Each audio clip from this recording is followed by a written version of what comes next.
to our viewers and auditors, the auditors and viewers of Radio Télé Solidarité. I'm Dr. Mirlan Cléosier, your host.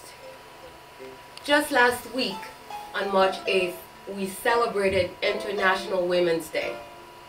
However, at Radio Télé Solidarité, we are honoring our great Haitian women throughout the month of March. These women are breaking grounds and impacting greatly their communities, locally and on the state level, in the fields of politics, business, education, healthcare. And with that said, let me introduce you to our great panelists. First, we have Mrs. Nicole Laborde. She's the founder and CEO of Ideal School of Allied Healthcare and Ideal Home Care, both businesses located in Hauppauge, New York. It is also noteworthy to say that Mrs. Laborde is also a registered nurse. Next, we have our lovely Michael Solage, who's the 22nd Assembly woman. She's the Assemblywoman for the 22nd Assembly District, which encompasses Valley Stream, Elmont, among many other towns. Next, we have our lovely author, Virtule Vincent. Her first book she's written was titled Les Salons de Denise, and her most recent book is titled Les Filles du Port. She also worked as an administrator at the UN for over 25 years. Last but not least, we have the lovely Dr. Christina Pardo. Christina works at SUNY Downstate in Brooklyn as a gynecologist, and she's also assistant professor at SUNY Downstate Medical Center. Women, lovely, wonderful women, welcome to our show. Thank you for having us. We're very privileged to have you all. With that said, my first question to you is, who is the woman, the career woman, the business woman on Long Island? What do we do? Well, I will start. I want to thank Radio Solidarité for the invitation. It's a privilege for us to be here, for me to be here.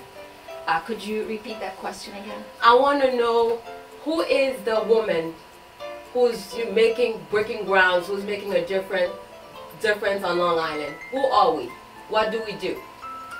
Well, what we do is very, very important. We're not just women. Some of us, we're mothers, trying to run our businesses, trying to be the best that we can be in our careers, and running our families. We definitely make a difference in our community, not only by doing what we do, but also by motivating others to be the best that they can be. So in terms of business, I provide jobs in my community, helping people to do better. Some of them, they leave the factory life and now they are in the healthcare industry, being that working as a healthcare provider or going to school to become healthcare providers. So I believe what I do in my community is very important because it changes lives. Assemblywoman? You know, once again, as I have to echo, thank you so much for this opportunity. It's really always a pleasure to be with so many strong women to galvanize our resources. And especially when you talk about Long Island, there's always an interpretation when someone says New York State, they think of New York City. Right. And they forget that Long Island, our beautiful place of Nassau County, Suffolk County, have so many women who are doing so many great things. And in turn, you know, there's always an interpretation that Long Island is this wealthy community, that, you know, everyone there has a big house and is rich. And, you know, it's not true in the sense of, you know, there are many working class women, women of so many different dynamics, you know, making Long Island what it is. You know, whether it's in the healthcare industry, whether it's in the cultural industries, whether it's in business, or now for myself in politics. We are women here changing the face of Long Island, making it better, making it more inclusive, and making people know that Long Island is a middle-class community that is growing and attractive to communities of all color. Very good. Thank you for having me. I really appreciate that. I think especially Assemblywoman Michael Solage. In the community, as a Haitian woman, what I bring to the community is our culture. Through our books, because that's what I try to do. I try to have many authors, to gather many authors every year and present them to the community. And in the church also, because I celebrate Mass every Sunday at the Blessed Sacrament Church, where we bring our culture also, our prayers, our culture, our philosophy, and our history, because we have a great history. And then women in Haiti, we are great women. Well, I will be the last to say thank you for inviting me to be here and be a part of this great panel. I think there is no one way to be able to define what a woman is, because we encompass so much. And as a first-generation Haitian American who grew up in Long Island, you know, with our culture, with the values of community, I think when we grow as professionals, we remember those ideals and we bring those with us. So as a doctor, which traditionally can be a very conservative field, a lot of women like myself bring those ideals with us and go out into the community even when it's not our job to do so.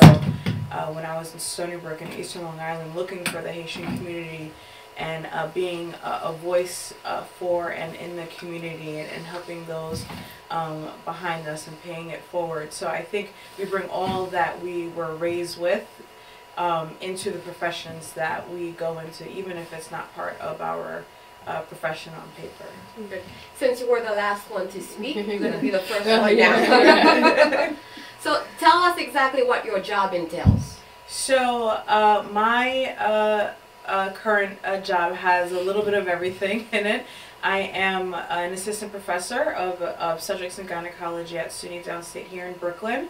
And that brings with it the clinical aspects where to care clinically for the population related to a woman's health, education, so educating the next generation of health professionals, research in our community to see how we can better take care of our community. And I'm quite fortunate to be at an institution that embraces the community. So a large part of my position is the community outreach. We serve a predominantly Haitian community, and to go out into the community, build bridges, and see how we can better work together to improve the care of our community. Very good. Okay. I worked for 25 years at the United Nations. That is past. For 5 years, I've been a writer. My first book I published in 2017, and what we do in Valley Stream, we gather every year all the as many authors as possible, so we could put in value the culture, as I said before, the culture of our country. And what I do in the church also, we have a group that I was the first president of the group called the Haitian American Community in Valley Stream, and now we call it Haitian Ministries, where we support the new Haitian that comes to the community. And then what we organize prayers, we organize like presentation, like theaters, to promulgate our culture through our poetry, through our history. And every year we have, like around Mother's Day, we gather most of the people in the community to have a show. And then through our books and through our culture, then we educate the women also, and practically that's what we do. So I'm gonna veer off a little bit and ask you a secondary question based on something you just said, and I'm just curious. Sure. So when you gather with the other authors, what exactly do you do? Is it some type of training? No. Is it okay? No, actually it's like a fair. Okay. Like the authors, they come and then they present their book. Each author present their books. The first time that we had it, thanks to Assembly Michael Soulage, then it was a great event where Assemblywoman Michael Soulage acknowledged and give a certificate to all the authors, because all the books, we have books in French, in English, and in Creole that speak about Haiti. There is one of the authors, Cindy, who has a book about children, and then introduce the children to our food, what we used to eat in Haiti. So that's the good food that we eat. So she, in the book, that's what she talks about. Introduce us to all the good things. In my books, in my books, I talk about my mother, and I talk about our beautiful places, our beautiful Haiti. And then in my last book, I speak about how we can have a new life for women, because I know that you're going to have more questions about that. Right, yes, Maybe definitely. I will elaborate. Okay, so going back to our previous question, we have an idea of what you do, but please do tell us in detail what you do. So as first, I'm blessed to be the first person of Haitian descent elected to the state legislature. In turn, I'm the first woman elected to the state legislature of Haitian descent. And so what that entails is being really an advocate for our community, ensuring that, with the $170 billion budget which is passed of New York State funds, making sure that our community benefits from it, whether it's the Haitian community or the 22nd Assembly District. In addition, I am an advocate for community members. So if you have an issue, concern, I'm there to advocate on your behalf. And I tell people I don't have all the solutions, but I can definitely guide you to where you need to go. And so as an elected official, that's what I do. I advocate, I make laws, I'm a lawmaker, Right. and then in addition, I work to allocate funds of state money to different programs like healthcare, transportation, the list goes on. So what is your day like? Oh, it's sometimes hectic, but I'm blessed. Now from January to June, I'm currently in Albany, which is our state capital, and I'm working on the budget and also making laws and voting on laws as well. And so an average day in Albany, I can probably have 20 meetings. After that, I have to go and go into the legislative chamber with 149 other members. Right. And whether vote on laws. So there's many pieces of legislation that come before us, and so I have to make an educated decision and represent my community as well. And so in that turn, as a lawmaker, I'm voting on laws. And then at night I do a lot of research, and I also have a family as well, so so I take care of my family. And so it's in a day it's very busy, but I'm really blessed to have the opportunity to represent the community, and every day I thank God for that. Very good. Ms. LaBorde? I am a registered nurse. I started working at various nursing homes and then became a supervisor in the surgical oncology unit. And the reason why I did start Ideal Home Care Services, I did see a need for people in the community in terms of health care. A lot of them, they were leaving the hospital and not knowing what to do, where to go. Mom needs help, I don't know where to go. Dad needs help, I don't know where to go. And I decided my help could be also needed, not just at the bedside, but also in my community. So I started doing research on how to start a home care agency, which is how Ideal Home Care came about. Then I realized there was a shortage of qualified home care workers. So I started doing research and said, why not start a school? So I started Ideal School of Allied Healthcare, where we're training people to become healthcare providers. It started as providing programs such as nursing assistants and home health aides.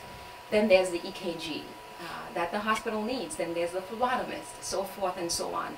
So my job is twofold, not only running my operations efficiently, but also fostering relationships in the community, making sure people know that these services are available, letting people know that you can do better, you can better yourselves. The healthcare is here to stay. It's not going to go anywhere. People want to age at home. They don't want to be in a nursing home. And so my job is to make sure that they get the help that they need to remain at home during their last days. So my day-to-day is extremely busy trying to run 2 operations effectively. I don't think, based on what you said, we have an idea of what your day is like. I have a personal relationship with you. I personally know. So just briefly tell us, when you get into the office, what happens? What do you do? Oh my goodness. My day starts at 7 o'clock. So from the time I get up in the morning, I'm already checking my email just to have an idea of what it's going to be like when I get in at 8:30. When I get in, it's getting a report from what happened the night before, because home care or health care is 24/7. I may leave my office, I'm the last one to leave every day. 7 o'clock, 8 o'clock, I'm going home, but the phones don't stop ringing. Because we're dealing with human beings, right? This one went to the hospital because there's a fall. So I'm getting that report even before I go into my office in the morning. So when I arrive at 8:30 or 9 o'clock, I already know, okay, this is what happened, this is how we need to go about it. And then the phones don't stop, the emails don't stop. Either people looking for help or the insurance calling, asking us if we can take care of this one. And then we have the school, we have to deal with the Department of Education, whether it's to resubmit a paperwork or seeing students who need guidance. So it's a very busy day being on the phone and answering emails and also going to meetings, people coming in and out. Trying to see if we can have some type of affiliation, because the school provides a lot of home health care workers. So I have other agencies and businesses coming to me saying if we can maybe start some type of affiliation so we can help them with their shortage. So it's very busy. I'm the last one to always leave 8 o'clock, sometimes 10 o'clock at night. So it's like working 12, 14-hour day. And have a family. Yes. And we thank you for that, and you're blessed, because when my mother was going through all her malady, I wish that I could keep her home. And in one of the books, in Les Salons de Denise, that talk about my mother, I talk all about that, what she went through in the nursing home. Thank you. It's my pleasure to do that. So based on this tidbit of information from each one of you, I'm sitting here with some truly impressive, strong, and effective women. So I would like for each one of you to elaborate on the contributions you are making in your communities, either locally or on a state level, and how is it impacting the Haitian community? It's, specifically the Haitian community, not just the community as a whole, but our Haitian brothers and sisters. I'll start with you, Vincent. Oh, okay. Okay. Even before I retired, I was planning how I'm going to spend my days, and I started with the church. We had this group where we try to support the Haitian community, the Haitian in the community. The first thing that we wanted to have is to have a mass where they can feel at ease, where they can feel welcome. But we're still trying to get that because it's very tough. Is the mass in Creole? In Creole or in Creole or in French, either one of them. But it's tough. Why is it tough? Why? Because people don't like change. It's a dominantly white neighborhood, in the church. So while we were like trying to promote that mass in Creole or in French, I have people coming to me saying that no, we don't have mass in French or Creole here. If you want mass in French, go to another church where there is a church in Elmont where they have mass in Creole. So we still cannot do that, even though for some time we had an Haitian priest, but he used to come there like once in a while. But what we do have, we have a group called Précieux Sang de Jésus. We organize prayers every Friday, and that we have a lot of people. The Haitian people, you know how we are religious and spiritual. Right. They come in mass, and then we pray every Friday afternoon. And then now we also have Bible studies, where every Tuesday, especially during the Lent time, we have Bible studies every Tuesdays. And the Haitian community, they really appreciate that. And what we do have also, we are trying to have English as a second language to teach the Haitian that just came, and to make it easy for them to adapt to the community. That's the church part. But the book part, every year for 3 years now, we've been having the book fair, where we consider mostly the new writers that are just starting and they don't have a platform to express themselves because it's so expensive to participate in any fair. So they don't have a platform. So we take them and then we invite them, they come, they each present their books, of course about Haiti, about our beautiful Haiti, where in the books they talk about poetry, you know how sentimental we are. They talk about poetry, and then they sell a little bit of the books also, but mostly what we want the community to know about our history. That's why we celebrate that event around the Bataille de Vertières, around November, that the last battle that brought us to independence. Okay, so what I want from you before we actually end the show is to tell us when this book fair is and the location. So we're going to need that information. Yes. So, we will. Dr. Pardo.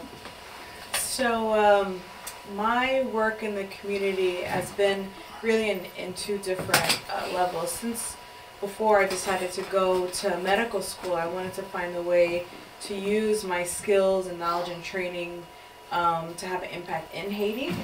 When I went to Haiti when I was young, and that really had an impression on me, and I wanted to see what could I do to help things in Haiti and in the community here. So I followed a path in global health and was fortunate to have been doing work in Haiti now for about 10 years, back and forth, working on different education and development projects. And locally, wherever I worked, whether it was in Long Island and now in Brooklyn, I sought out the Haitian community and participated even if my hospital was not tied to that community. So working in community health fairs, doing educational projects with the community, mentoring those who desire to go into medicine. Here at Downstate, fortunately, it's part of what I do now is to be able to do that in the community here in Brooklyn through education, community outreach, and just to be very honest, I think the most important thing that I do is just my presence in the medical part of it. There is something about having somebody that understands the culture, the language, in something like a medical institution to speak to that and say, what can we do better to help this community? So do you have a lot of patients that are Haitian? Yes, yes. In for downstate, a significant percentage of the population is of Haitian descent, Haitian immigrant community. And wherever I was, even when I was in Long Island, you know, people talk, so they find you. And there is a certain comfort with that in seeing somebody that shares a culture with you. And as an assistant professor, do you have a lot of students who are Haitian? Yes, yes. So New York, like myself, there's a lot of us, especially in medicine, you know, right? In the Haitian community, medicine or engineering, something within healthcare or engineering or lawyer, and it's one of those three. So being able to provide mentorship to the upcoming generation as they're navigating their entrance into the health fields. Great. Assembly woman? So when I was elected in 2012, as I said before, I was the only person of Haitian descent in state government. Now I'm blessed to have 4 other colleagues, and that's important. Haitian? Well, 4 Haitian colleagues, of Haitian descent, which is very exciting. Yes. Diversity is so important in any field. Right. And especially in politics. The hush mouth doesn't get fed. If you don't talk about your issues, if you don't talk about your concern, if you're not culturally competent in what you do, then people are gonna miss out. And so it's important to have someone of Haitian descent in state government, because like when it comes to healthcare, ensuring that home health care workers are taken care of, that they're paid a living wage, that they have protections, making sure that we don't cut Medicaid like is being proposed in the executive budget, so that your business will struggle and people will have to go into nursing homes. Right. That's important, because that's a large field that can affect the Haitian community financially and also medically. Right. And so having that perspective is very important, and having that diversity makes government better. So my contribution is just bringing that voice, ensuring that our community is always thought of when we're at the table, and having those conversations. And so every day when I deliberate, I always say, okay, what do I do for my 22nd Assembly District, the people who live there, but also what do I do for the Haitian American community?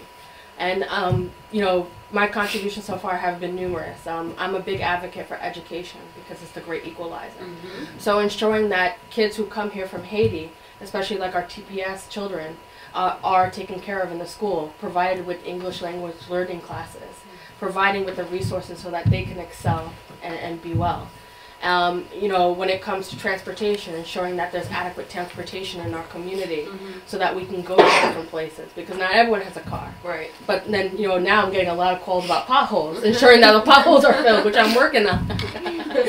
But, just having that perspective is very important, and having that banner of I'm a Haitian American woman, I carry that every day, and I ensure that when I vote on laws or when I allocate money in the budget, that our community is taken care of. I'm glad to hear that you never forget our Haitian people. That is awesome. My mom wouldn't let me either. Ms. Laborde? As I said before, encouraging people, letting them know you can do better. If I have done it, you can also do it.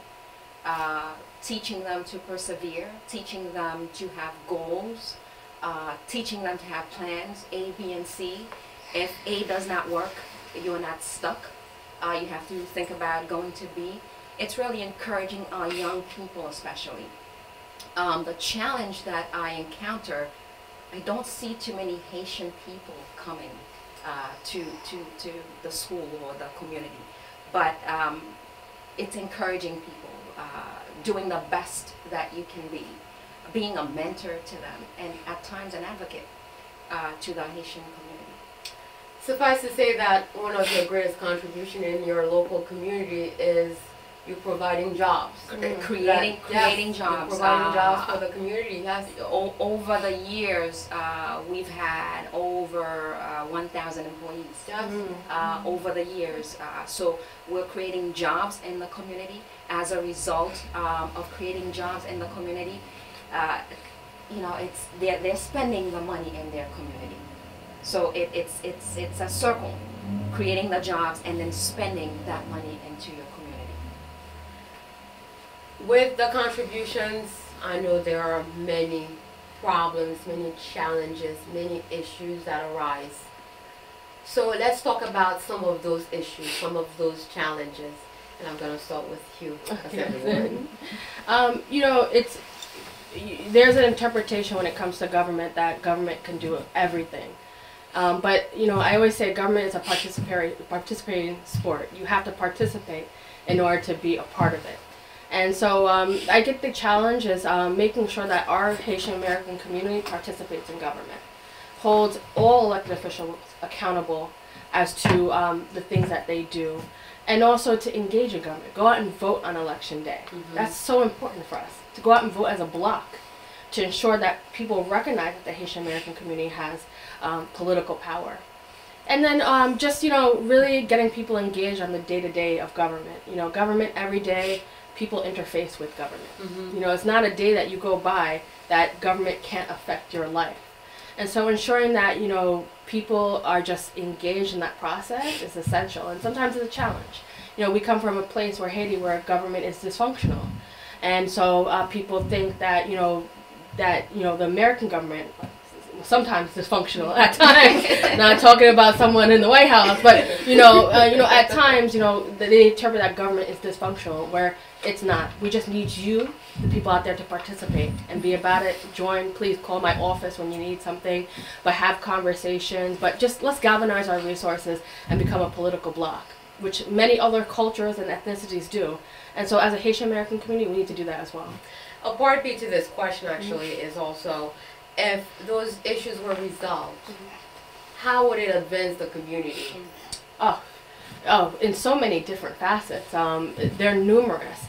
If we united and come together as a bloc, for instance, like our TPS holders who are right now in limbo, our temporary protected status individuals who came here during the earthquake, during a time of instability in Haiti, they came here to America legally through the correct channels. They're in limbo right now. They currently are going to lose their status in January 2020. Right. And if we just got together as a political bloc and demand from, and I'm not only talking about New Yorkers, I'm talking about Florida, everywhere. Haitians all together got together and demanded from the federal government for them to get status or citizenship, we would be at a different place. We have alone 10,000 TPS holders in the country. Alone, they would be given status, and they contribute. They've been here on average 20 years. You know, they have children. On average, many of them have children, and they are significant in the healthcare industry. And so, if we got together as a bloc and demanded from the federal government clarity for them, I think that would be better. And that's just one example, but there's many. The board? I definitely agree with you. It would be... Well, first, the challenge. Well, all right, so let's reverse. Let's reverse the challenges that I do encounter. A lot of regulations, killing. I like the way she looked at you. A lot of the regulations are killing the industry. So it's not only affecting home care agencies, it is affecting those in need of frail, sick, elderly people. So it's a domino effect. So they are the first ones to be affected. And then you have the employees that are working with these people, and then us, the agencies, trying to fight to stay in business, to do what we do best. So that's the first challenge. There's a Medicaid challenge that we're going through right now. There's the executive order that took place last year, and we're still fighting this. I could go on and on and on with the challenges that we do face. If those challenges were not present right now, we would do so much better. I know there's one specific challenge we're facing recently in the home care industry. Let's talk about that briefly, and how would that truly impact the work that you're doing if this were no longer an issue? So as I stated, the first challenge is the executive order that was written last year. Okay, what was that about? So basically, home care agencies that do have contracts with the managed long-term care companies have to have a certain number of agencies that they do business with. As a result of that order, a lot of agencies end up closing. A lot of agencies have lost contracts with those managed long-term care companies. So that has negatively impacted home care agencies. I don't want to go into too many details because it would take longer. Right. So right now we are fighting it. I don't think we're very successful. There's the City Pass program that is also being challenged, that will impact thousands of people who want to remain at home. So when agencies lose their contract, you lose that aid as well, or that aid ends up not having work to care for their families. So it's heavy, yeah, it's a lot. So this is one major challenge that not just myself as a home care owner, but a lot of other home care agencies are facing right now. And we're calling Como, we're calling people like Mikhail, telling them we need help us, because at the end, who's going to be affected? Mm-hmm. These people who want to remain at home. The reason why there was a Medicaid redesign is to keep people in their homes, not to go into a nursing home. So this order is doing the reverse, mm-hmm. where if you're taking their home care, where are they going to go? In a nursing home again. So how are you saving money through this Medicaid redesign? I don't know. I can't really see it. So those two issues you just talked about, let's say they were no longer issues. Looking in the future, how would that benefit, or how would that advance the community and the work that you're doing? First and foremost, the elderly people, the sick, the frail, they would stay home and age there where they spent 50, 60 years raising their family, where they have no restriction, they are independent. With the little care or the little help, assistance that they get, they would continue to remain independent and their home care in their home setting. That would generate more work. People would have more of an interest in going to school and becoming home health care providers.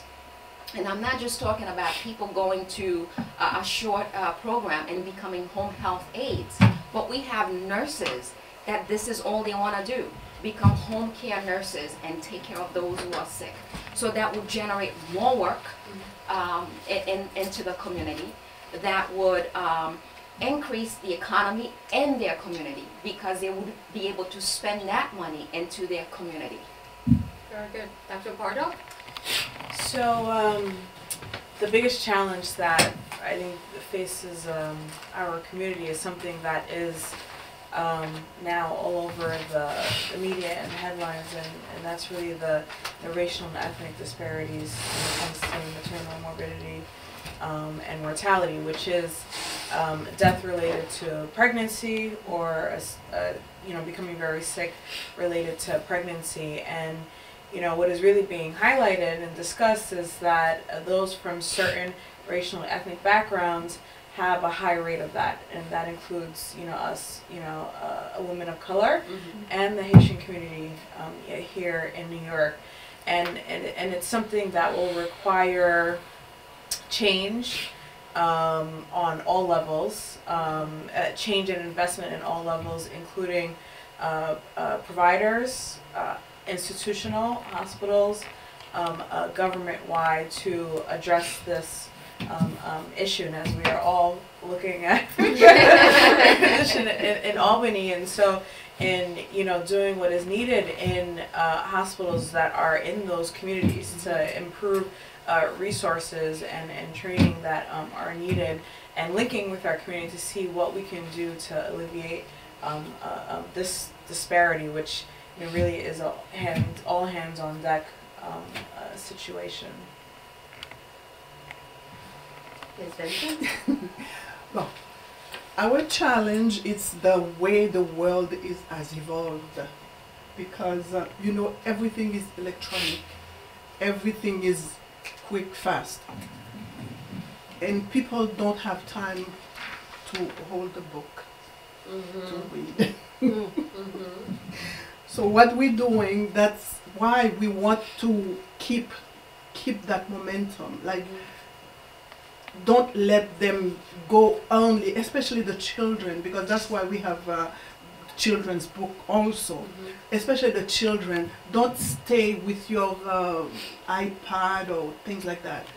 Hold the book, especially an older book. It's so nice to keep a hold. Yes, I agree. Very old, and then it used to be treasure. It used to be treasure when you get to an old book, and then you going, and then it's precious. But the first fair that we organized, it was great, right? Right? The second one was good. And then we want to have better ones. Like, that's why we want to keep the momentum, so for children to go back to their books, not only games and computers. Okay. Did I miss anyone with the challenges? May I add one more thing? Quickly. With the challenge in terms of education, the other challenge is that they want to close post-secondary schools. Oh, okay. Yes. I wasn't aware. Yes, and I don't know why I forgot, because I'm so in love with home care. Not that I'm not in love with education. So that's the most recent challenge. They want to close post-secondary school. Again, it's another order that came from our lovely governor. Yes. They feel that we are not really helping.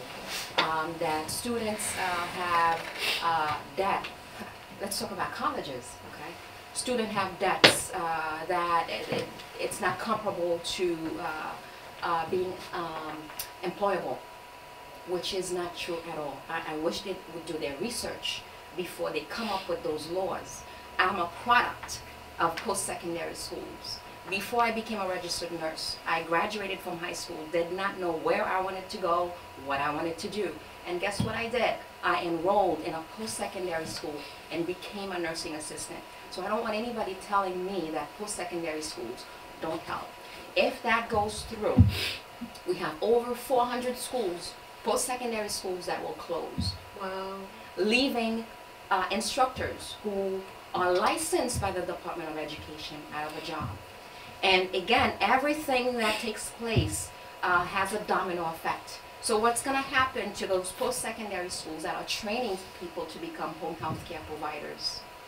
So they will not exist. So as a result, it goes back to the home care again, where we will not have the trained home health aides to go into the homes to take care of those who are in need. I actually want to elaborate on that, because you know, there's two different types of post-secondary schools. There's nonprofit and for-profit.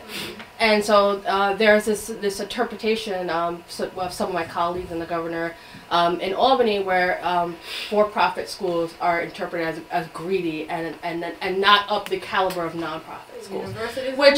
Which is you know, there are some bad characters when it comes to for-profit schools. You know, we hear the story of when you know, like in, for instance, I think down south there was a for-profit school stealing people's money and not providing them with education. And so I agree with you. There is this proposal to close down many of the for-profit schools, which you know, I think they provide a valuable service. And so I just want to rest assured we're fighting against that. Thank you. Thank you. Because you know, in life there are always bad characters. You can't, you know, it's very hard to stop that. But we shouldn't make everyone be punished for those bad characters. Correct. And so definitely we're pushing back. I know the Assembly has pushed back against that proposal, and is trying to support secondary schools that, you know, provide valuable resources, especially when it comes to the gap that we have with healthcare professionals. It's true, from doctors, you know, to all the way to home healthcare workers. We actually have a gap in viable workers, and we need to ensure that people can get quality education without also getting in debt or falling into one of these traps where these schools take your money and just either provide you with a, you know, a degree that means nothing, or provide you with nothing at all. Well, if that were to happen, God forbid, then what would they do with people who don't want to go to college, but yet they want to learn a trade? Yes. Then what would be the option? Our point exactly. You know, we you know, not everyone is college bound, Right. which is not an issue because we actually have a large gap in plumbers. So anyone who wants to be a plumber, that's a good, you know, it's a very good industry. Electricity, yeah. So, you know, it's very important to encourage people into the clinical technician, engineering jobs that don't require college, but, you know, require licensing or require certification. Right. So, you know, that is, I thank you for bringing that up. Definitely call your legislators, call your state government officials and push back against that proposal because, you know, not everyone's college bound. Certificate, licensure is actually very important. You know, they say in the future, skills are going to be more important than actual degrees. I believe the Assembly fought, and now it's going to the Senate. Yeah. Okay, the next set of questions, it may not actually pertain to all of you, so I'm not gonna have you take turn answering it. So feel free, whoever this is affecting, to answer the question. As more women are joining fields that are dominated mostly by males, why is equal pay an issue still? Because there's no transparency in medicine, which I mean, I'll speak for medicine, where, you know, again, physician was a more conservative, definitely male-dominated field. There was no transparency as far as what the salaries were, and when people are now starting to speak to each other and trying to figure out, okay, why is there this salary gap? And there's actually studies now within medicine that are exposing that. I will say I did have a personal experience with this, where when we began to speak to each other and then to try to make sense of the differences in salaries, there was no sense behind it. But because we spoke to each other, then we were able to collectively say, you know, we need a transparent process here as far as salary is concerned. And I think transparency was a large part of it traditionally, with the disparities in salaries. I think there's this interpretation that women are not focused on their careers. You know, Equal Pay Day is coming up, and also there's also something called Mother's Equal Pay Day, which is Equal Pay Day means basically the time in which it takes for a woman to get paid as the same as a man. Right. The time period. So it's not, a man gets paid, for instance, $1 in 1 year. It takes a woman probably $1 in 5 months. I'm sorry, it takes a year and 5 months for them to get paid the same as that 1 year. And so Mother's Equal Pay Day is actually longer. It's a year and 8 months, which is kind of intense because you know, there's an interpretation that women are focused on their family, that they don't bring a quality to the job, which is quite false. I mean, if I could have a staff of all women, then I would, because women can handle a lot. You know, we can raise a family, we can get the job done, we can do that and this, that, and a third. And so, you know, it's unfortunate at this time when we talk about, you know, healthcare or let's be truthful, all professions, women are paid less. And that's a travesty. So we need transparency, we need accountability, and so, you know, we need to make sure that women are paid the same. Right. Anyone else would like to add to that? No? No, they said it well. All right, okay. So, now, with that issue, what do we do as women to change the status quo of accepting lower pays? What can we do as women? I know there's there's been talk about legislature, but we haven't seen anything. There's been talk about that for a while now, not just a few months, but for years. I remember when Bill Clinton was president, so that's how far back we can go. I think our great doctor said it. Speaking up when you see a wrong. You know, we can legislate, and I think that's very important. But at the end of the day, it's still going to be done. So we need to speak up. If we see something wrong, we have to speak to it and speak truth to power and fight those barriers. And so until, I don't know, all women need to rise up. Can we, you know, all rise up and accountable, but also get women in positions of power. Yes. I think that will change the conversation. Is important. I think before you mentioned diversity, but now diversity and inclusion. So it's not enough to have some of us there, but we need to be at the table to bring up those things. And I also think what's important is to guide and mentor the next generation. So as I was growing up in profession, there are times where you are more timid. You feel, I am lucky to be getting this opportunity, and then I started to realize, well, these people don't feel that way. They don't have that problem going after and asking for what they want or feel that they deserve. So, I think speaking to each other and also guiding the next generation. How to make sure that they are, at the table and getting what they deserve. And it has been my experience in the past in finding out that my male counterpart was making way more money than me for doing exactly the same job. So I had to develop some boldness and say, no, I'm not taking this. But that's where it stayed. I didn't do anything, and I'm kind of ashamed of myself for saying that, but I didn't take it further. I just spoke for myself. But now sitting here and thinking back, I could have made a difference by bringing this up to the corporation and having them change it, but I didn't. So it's very important that we speak up, not just to benefit ourselves, but for the greater good. So I think she's yeah. Oh, okay. I have to talk about the UN because that's where I spend most of my time.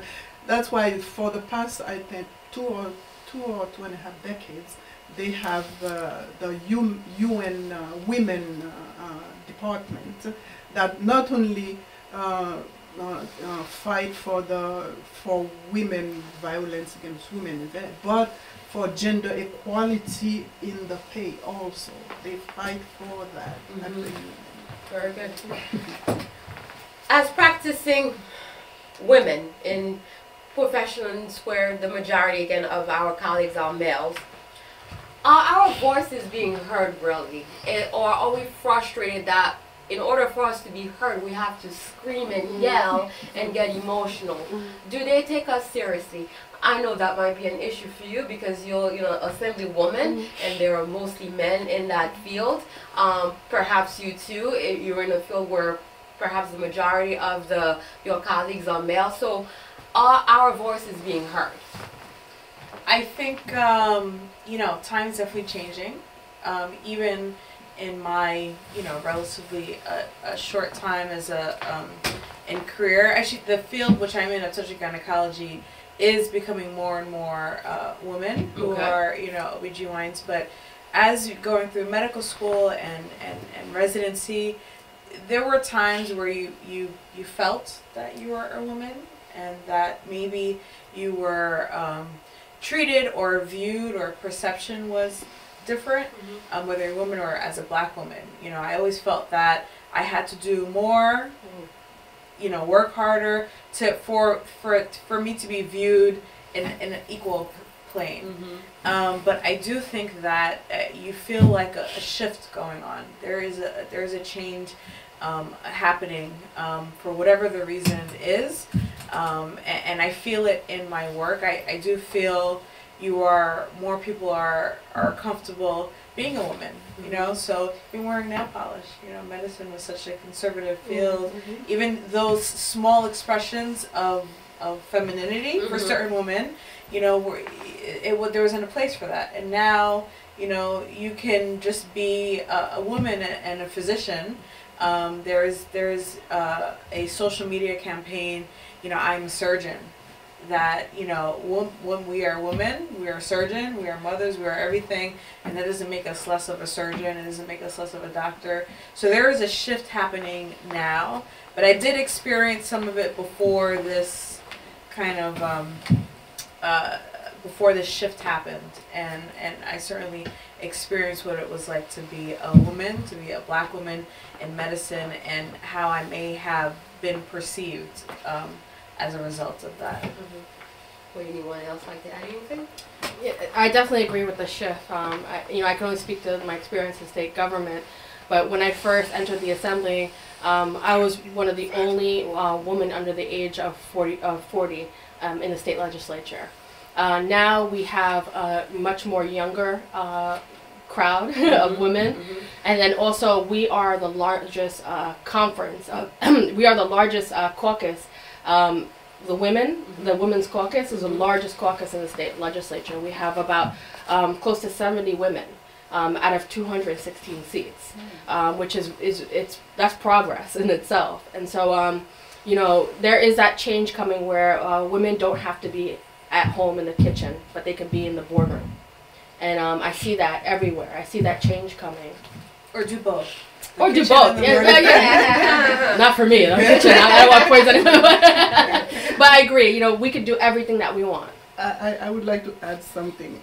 I cannot not talk about sports because as a former soccer player, I see that the women now, the soccer team, they are fighting for equal pay with the men. And I think they will win. Yeah. Okay.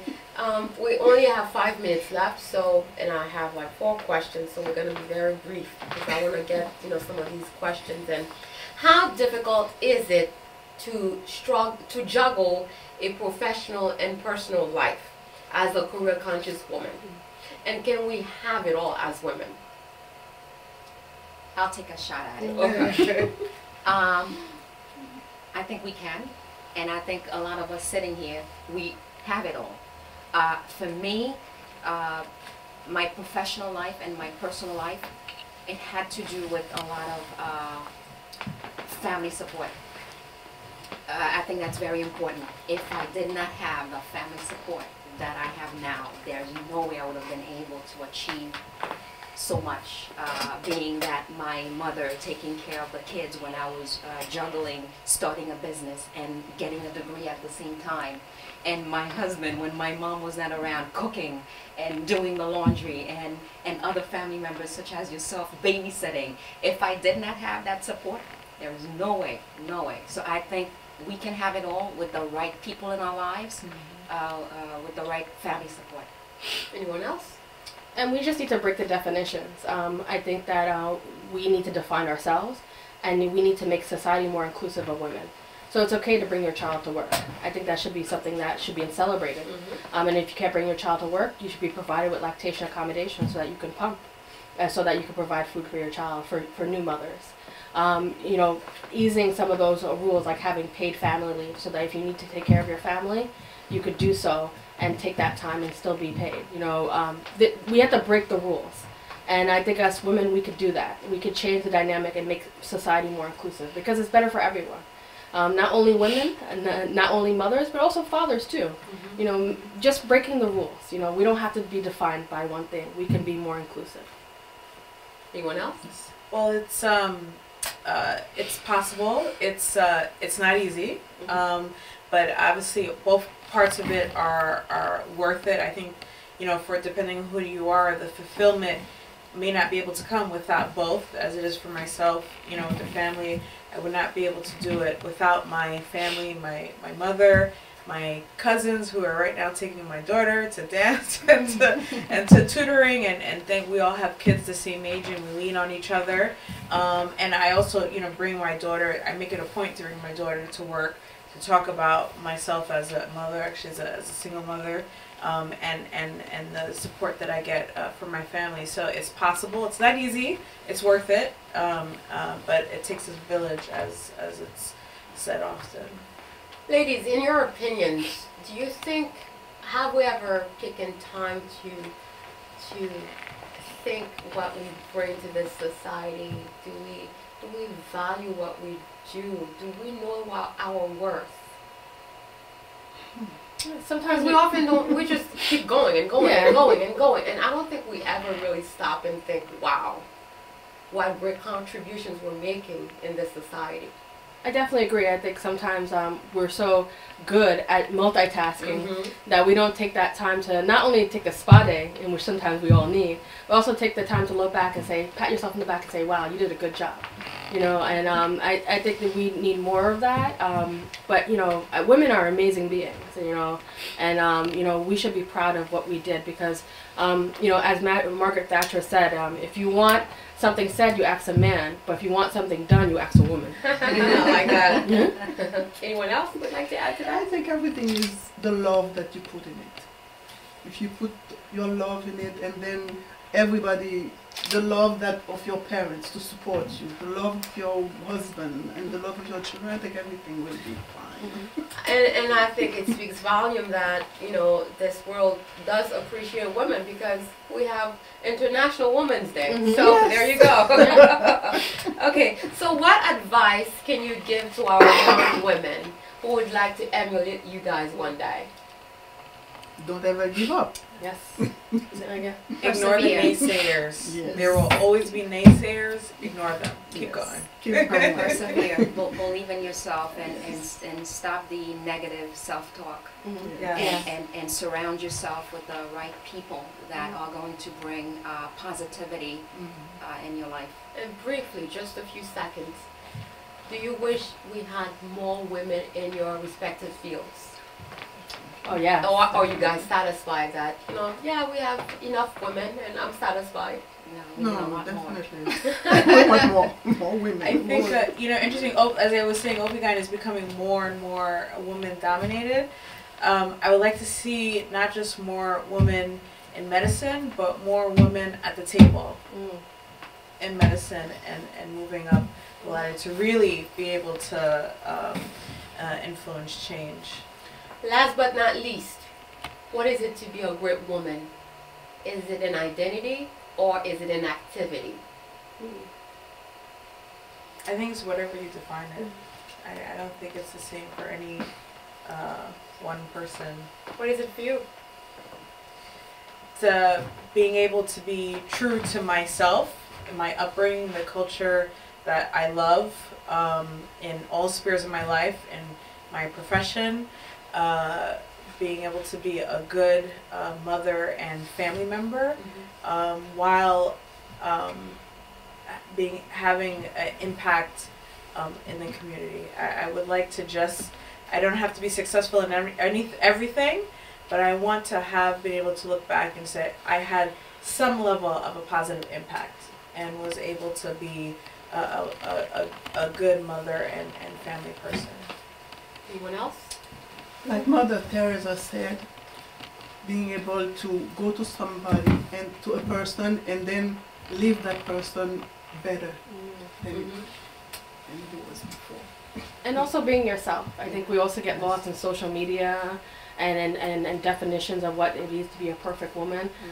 Just be yourself. You know, you are your greatest self, and that you could do anything that you want, and you are your own writer. So writing your own story. Yeah, Yes. yeah, it's being true to yourself, definitely, and impacting others in a positive way. And on that note, I thank you all, lovely women. Keep doing what you're doing. And I thank you for being here, for taking the time.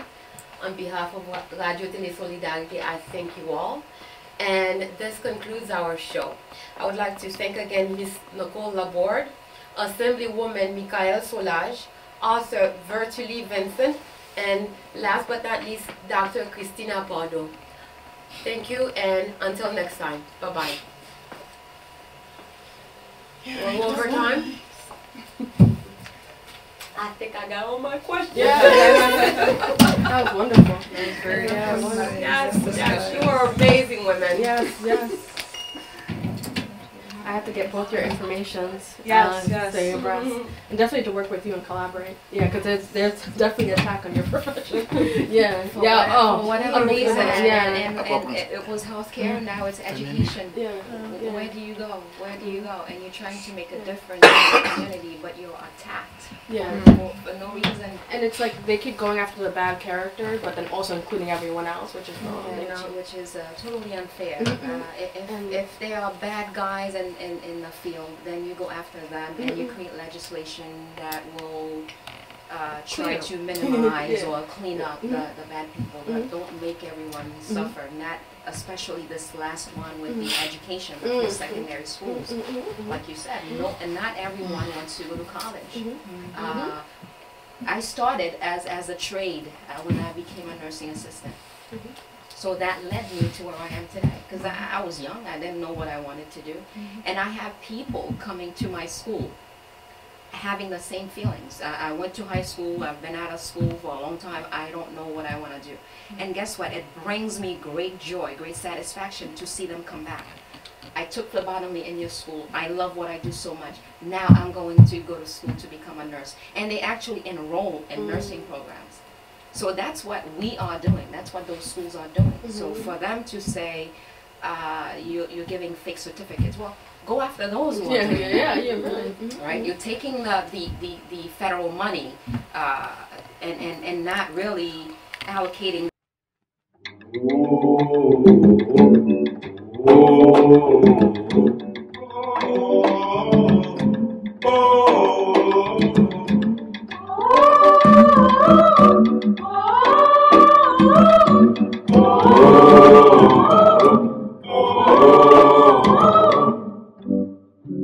Là où c'est fait tomber, comme pour chanter, pour nous sceller.